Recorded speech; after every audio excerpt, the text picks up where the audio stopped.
Hello, tudo bem, pessoal? Esse é o nosso vídeo de ciências, tá? Pessoal, nós vamos aí em ciências, lá no capítulo 6, da página 229 até a 232. Então vamos lá. Desequilíbrio nas cadeias e teias alimentares, tá? A Sussuarana é um mamífero carnívoro encontrado em várias regiões do Brasil. O desmatamento, a caça ilegal, as queimadas e o atropelamento desses animais nas rodovias tem causado redução na quantidade de indivíduos dessa espécie no Brasil. Podem grifar esse parágrafo, por favor. Aí aqui embaixo, pessoal, está falando assim: cada integrante de uma cadeia alimentar desempenha um importante papel nas relações alimentares. Por isso, a alteração na quantidade de integrantes em uma cadeia pode resultar em desequilíbrio das relações alimentares entre os seres vivos envolvidos. Tá? Então, se um membro da cadeia alimentar se perde ali, uma espécie entra em extinção, ocorre um desequilíbrio no ambiente também. Podem grifar esse primeiro parágrafo, tá?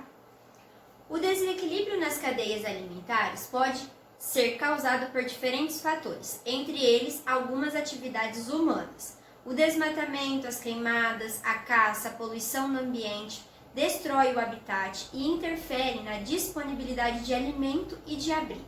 Como resultado, muitos seres vivos morrem ou se deslocam para outras áreas. Isso também causa um desequilíbrio. Podem grifar o segundo parágrafo.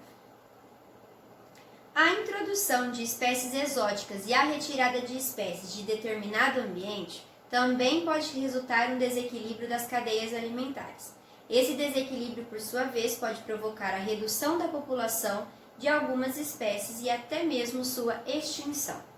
Podem grifar aqui também o último parágrafo.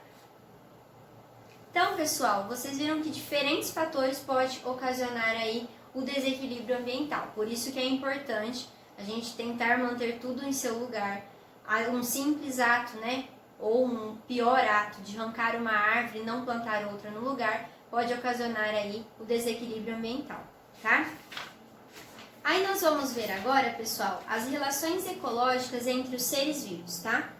Além das relações alimentares, os seres vivos podem interagir uns com os outros para obter território, abrigo, proteção ou para se reproduzir. Essas relações são chamadas ecológicas. Podem ocorrer entre os seres vivos de uma mesma espécie e entre seres vivos de espécies diferentes. Podem grifar também esse parágrafo. E aí nós vamos conhecer alguns tipos de relações, tá? Nós temos aí primeiro a relação de sociedade. Esses seres vivos geralmente são da mesma espécie e eles trabalham de maneira cooperativa para benefício de todos. O exemplo que a apostila nos deu aí foi a colmeia, né, das abelhas, que lá existem responsáveis para cada função dentro da colmeia e lógico, para benefício de todos os membros aí das colmeias, tá? Né, para a produção de mel. Então vocês podem grifar aqui, ó, nas sociedades até todos. Outra forma aí de relação é a competição. A competição pode ocorrer entre indivíduos de uma mesma espécie e entre indivíduos de espécies diferentes. Os seres vivos envolvidos podem competir por um alimento, abrigo e território. No caso de indivíduos da mesma espécie, ocorre também a competição por parceiros para a reprodução. Podem grifar esse parágrafo aqui também. Virando a folha na página 231.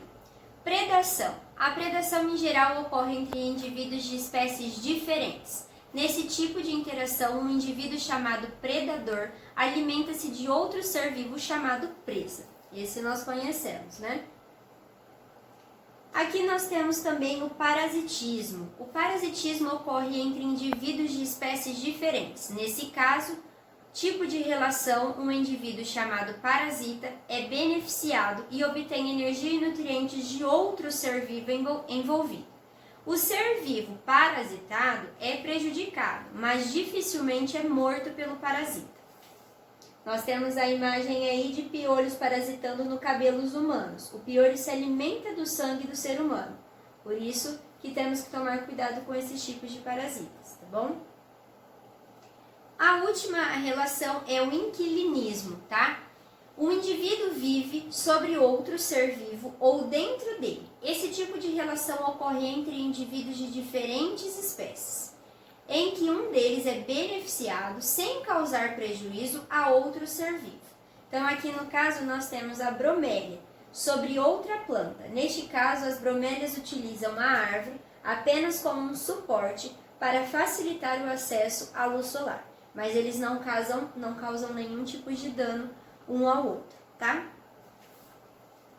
E aí, pessoal, a outra página, que é a última página da nossa aula, vocês têm aí os exercícios para vocês fazerem de acordo com o que nós estudamos, tá bom?